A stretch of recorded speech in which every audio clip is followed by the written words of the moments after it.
Assalamualaikum. Oke, aku mau sedikit cerita. Awalnya aku nggak paham sama sekali soal bayi kuning.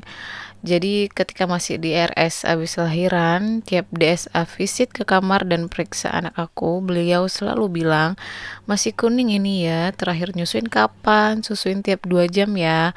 Aku yang sama sekali nggak ada ilmu tentang newborn, nggak ada pengalaman menyusui, apalagi soal bayi kuning, awalnya bingung dan ya cuman bisa nurutin DSA aja. Masih cerita di RS, jadi ada salah satu syarat ibu dan anak itu diizinin pulang sehabis ibunya lahiran, yaitu bilirubin anak harus memenuhi syarat normal supaya bisa diizinkan pulang. Nah, bilirubin ini berkaitan banget dengan bayi kuning. Jadi setelah ngikutin saran DSA, nyusin anak tiap 2 jam, hapus 2 lahiran, alhamdulillah aku udah diizinin pulang. Lalu apa sih yang menyebabkan bayi kuning? Jadi dari pengalaman aku dan penjelasan DSA, yang menyebabkan bayi kuning pada anak aku itu karena golongan darah aku dan anak aku tuh berbeda. Jadi memang penyebab bayi kuning pada anak aku tuh emang udah jalannya, nggak bisa kita hindari karena udah takdir dari Allah gitu kan. Nah, terus arahan DSA buat mengatasi bayi kuning pada anak aku itu apa? Satu-satunya cuman disuruh kasih ASI tiap 2 jam sekali. Cuman itu aja. Terus jemur bayi salah dong. Ya, aku nggak bisa mastiin juga mitos atau bukan karena bukan ranah aku tentunya. Yang jelas DSA sama sekali nggak ngarahin menjemur bayi bisa menghilangkan kuning pada bayi. Tapi bukan berarti menjemur bayi itu nggak ada manfaatnya. Pastinya banyak banget manfaat menjemur bayi baru lahir itu. Tapi bukan tujuan utama untuk menghilangkan kuning pada bayi.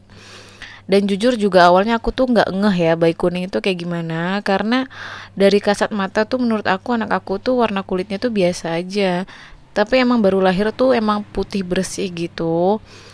Tapi lama kelamaan emang malah makin gelap pas masih masa newborn ya.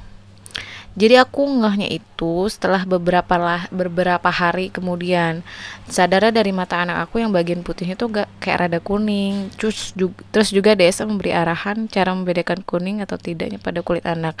Jadi bandingin yang kulit paha anak sama lengan bawah kita. Oke, sekarang aku mau sharing perjalanan aku mengatasi bayi kuning ini. Anak aku umur 5 hari, masih kelihatan kuningnya. Terus pas umur 8 hari aku juga kontrol ke desa. Alhamdulillah BB anak aku naik tapi kuningnya masih kelihatan.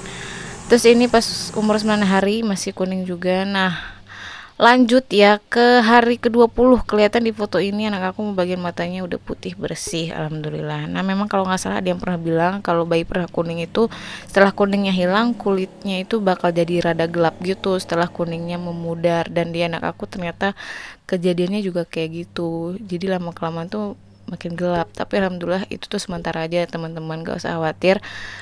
Karena kalau emang dasarnya si anak ini putih ya bakal balik lagi putih kalau nanti udah agak gedean, hampir setahunan atau mungkin kurang dari setahun bakal putih bersih lagi. Nah, ini pas anak aku pas banget umur sebulan, jadi matanya udah bersih, yang bagian putihnya udah putih bersih, emang tinggal kulitnya aja rada gelap. Jadi memang intinya itu kalau mengatasi bayi kuning, susuin tiap 2 jam sekali. Berjemur juga bagus buat kesehatan bayi, tapi bukan langkah utama untuk mengatasi kuning pada bayi. Nah, baiknya berjemur itu di jam 10 sampai jam 11 siang ya, teman-teman. Walaupun lagi panas-panasnya, tapi matahari jam segitu bagus buat berjemur. Ini aku dapat infonya dari dokter Ubjin pas aku kontrol, dan beliau sedikit sharing tentang anak. Jadi matahari emang lagi panas-panasnya, anak pun kan jadi lebih sering kehausan dong jam segitu, jadi lebih sering nyusu. Malah lagi dijemur itu kita sambil susuin aja, jadi bagus juga kan dia aus, sering aus berjemur. Pokoknya lagi masa newborn susuin sesering mungkin, dan memang bagusnya tiap 2 jam sekali kayak gitu. Selain untuk nutrisi anak supaya tercukupi biar BB-nya aman juga di garis hijau, dan juga mengatasi kuning pada bayi. ASI itu ya. Oke, semoga sharing ini bermanfaat. Assalamualaikum.